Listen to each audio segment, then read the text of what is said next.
Hey guys, this is Wandering into the Woods from the creators of Adventures with BG.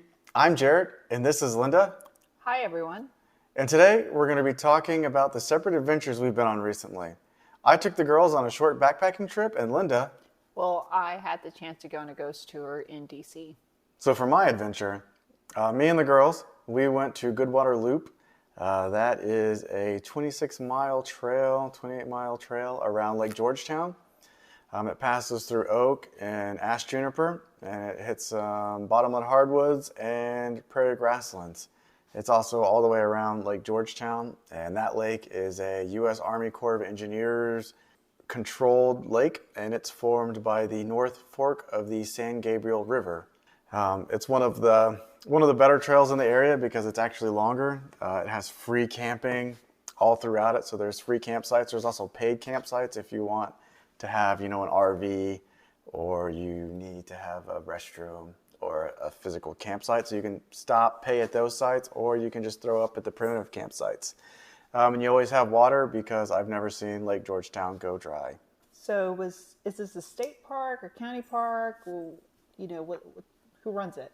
So the park is run by the actual Corps of Engineers, and it's kind of like a national park, but not quite because it's Fed money, and a national park pass will get you into these things. So it may also have like some Texas funding as well, but for the most part, it's Corps of Engineer funded and run, and like where you get the real reservation. So for like a physical campground, you still use like a .gov place. I think it's all tied into the national park like reservation area. Okay, cool. So with Linda gone, I was like, it'd be fun if me and the girls went on a backpack trip, and they're getting older, so we decided to make it short. I was thinking 3 miles out, 3 miles back. So when I got home, I packed up real quick, checked Alexa to see what the weather was going to be like. She said the lows were going to be like 53, so that's fairly warm for camping, so I wasn't too concerned. We got out to Cedar Breaks because that's almost always the location where I start these trips from. And we walked out to our campsite. We're old pros at it. We didn't have an issue. It was familiar. Everything was good. We set up camp. I ate some dinner. They ate some dinner. When the sun went down, it definitely started cooling off much quicker than I was expecting.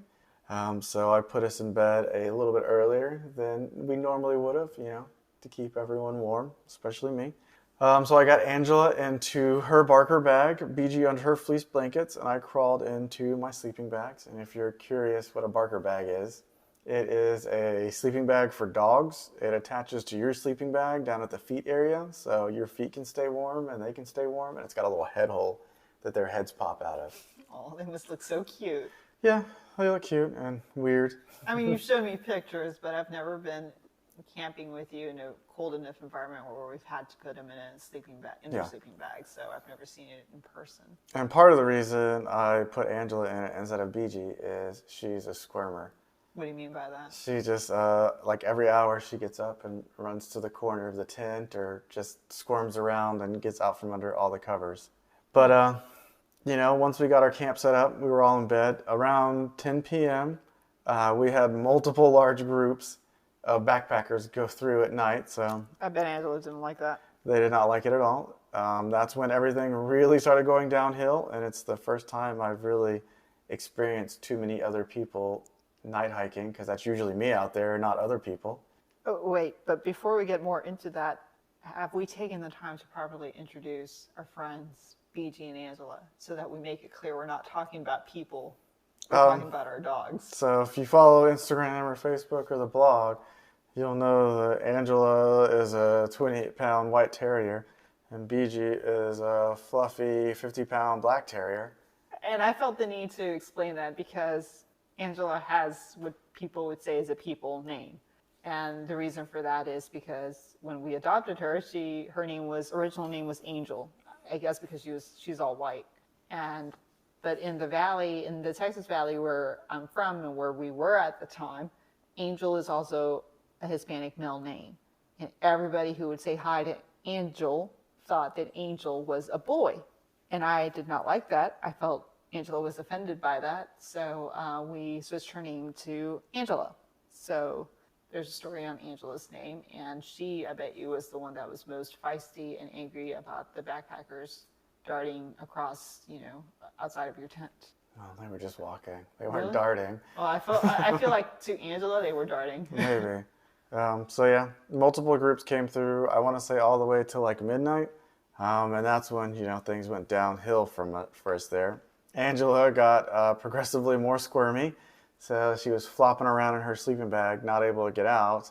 And then at some point, she was able to squish her body out through the head hole. Did she really do that? Yeah.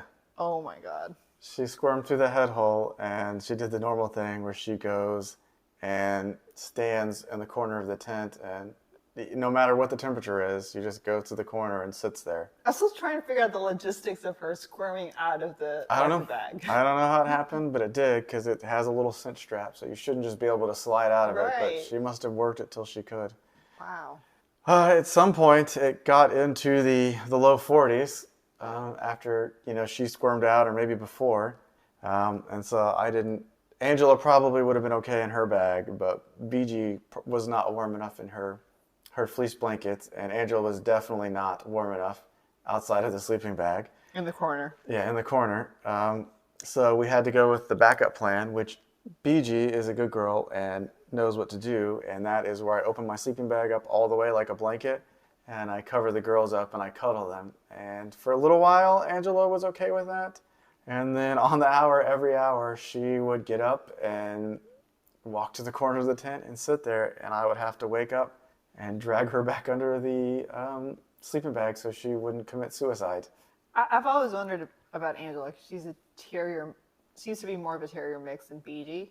And so I wonder if she can hear more of what's going on near the ground, and that's what doesn't allow her to enjoy camping as much as BG can. Maybe. I have no clue what it is about her, because it started really positive and she quickly decided that she was going to go back to Angela ways. But we survived the night. When we woke up, there was a lot of moisture out. And even more surprising, there was quite a bit of frost that had formed on my backpack. Oh, wow. So we may have been at least part of the tent was in a pool of cooled air, so it was even colder than that, and it was down toward the freezing area. So Wait, so Alexa had told you it was going to be like, 53 degrees or something like that? yeah, it was going to be 53 degrees. But it ended up frosting in the middle of Central Texas. Well, my phone said what location was 42 in the middle of the night. But, I mean, that's just an average temperature. You can have areas of pooled air that are colder or hotter. Like, haven't you ever been walking on the trail? Well, no, I believe you. That's Yeah. what I'm saying. It's just crazy. And so we packed up. Everything was real wet. I let them out of the tent for a little bit, and they were just happy. I figured they'd be a little colder, more miserable, but that was just me. Trying to keep them warm and alive throughout the night. Were you projecting onto our dogs? Yeah, yeah. And then we hiked back 3 miles, no problem. We came back to the house, got everything dried, hung up, and I took a nap because I think I deserved it. I think you did after that night. So I recently had the chance to visit DC for the first time. And what I have found through our experiences in Texas is that a great way to get to know a city and its history is through a ghost tour. Now, by ghost tours, I don't mean that Jared and I are actively out there looking for ghosts, because quite frankly, I'm a little skeptical, and so Jared is very skeptical. But ghost tours are a great opportunity for you to get to know the history of a town and get to see its sights and look at them from a different angle, usually at night. And so it's a great, fun, and unique way to get to know a town, especially one you haven't been in before. So when I got there to DC, that very same night, I took a tour with DC Ghost Tours, and they have the original Ghosts of Lafayette Park tour.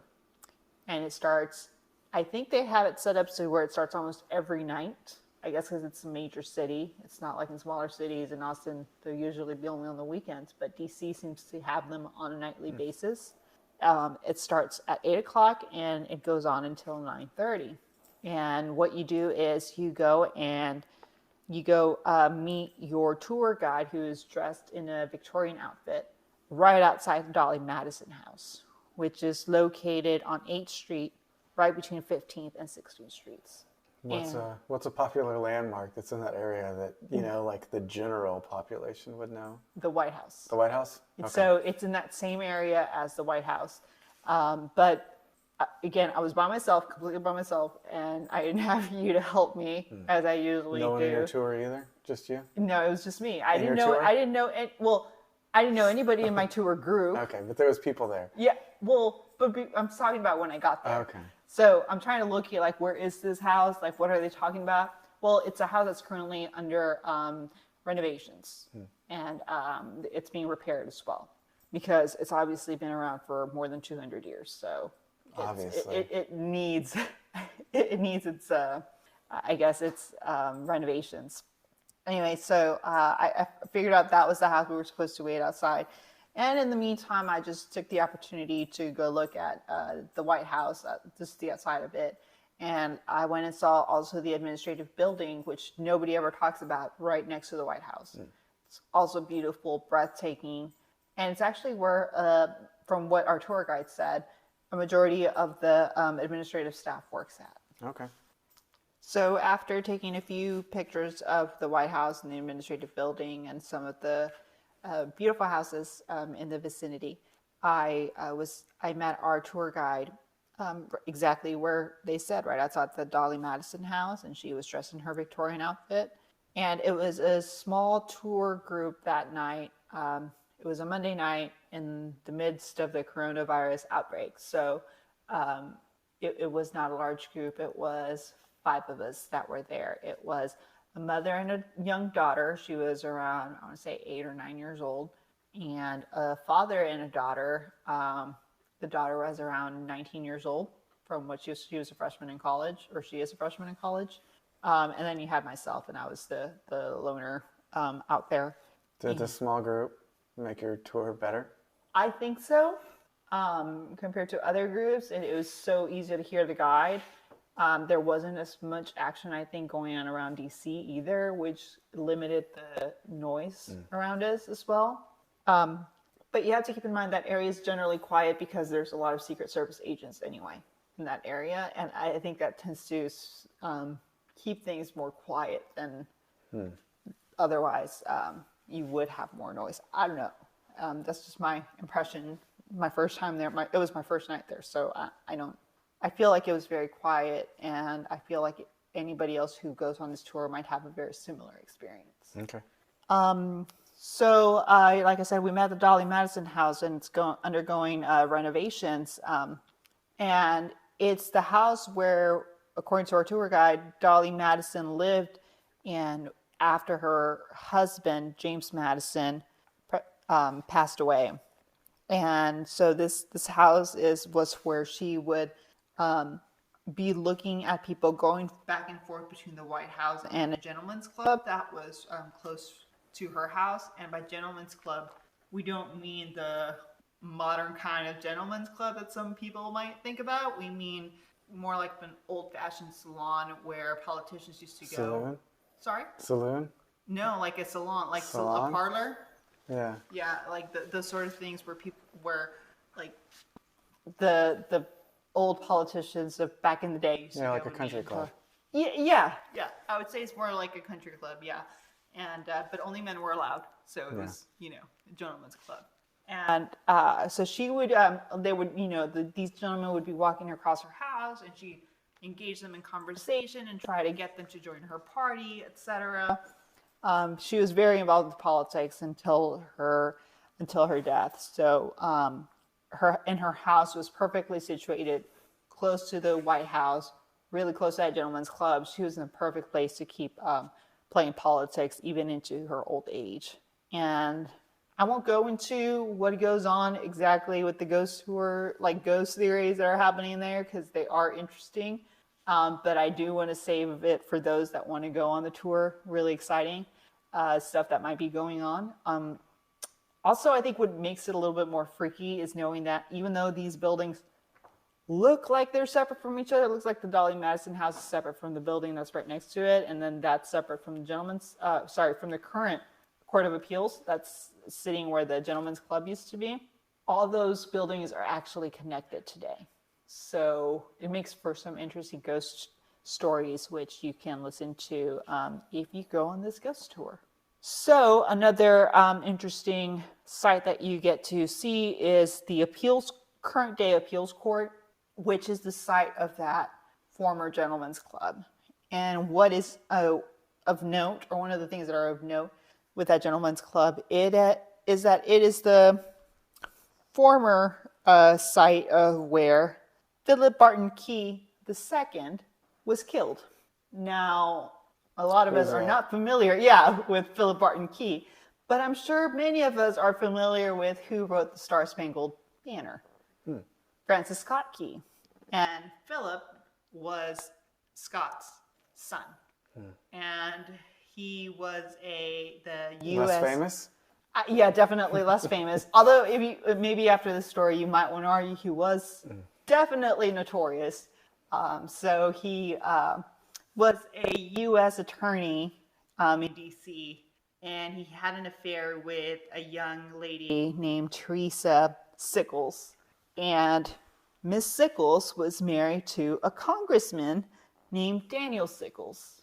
Well, again, I'm not going to go into the details of the stories that you'll listen to in the tour, but what ends up happening is somebody drops a letter to Congressman Daniel Sickles, and these are the letters saying, anonymous letters saying, your wife is having an affair with Philip Barton Key II.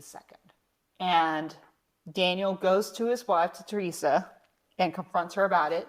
She admits to everything about the affair. And what does Mr. Sickles do? Well, he didn't have a lot of automatic weapons back then, but he had at least 3 guns with him. And he made sure that all 3 of them were loaded. He goes to the Gentlemen's Club almost across the street. It's across the park from him. And he confronts Mr. Key, and he demands that he get out.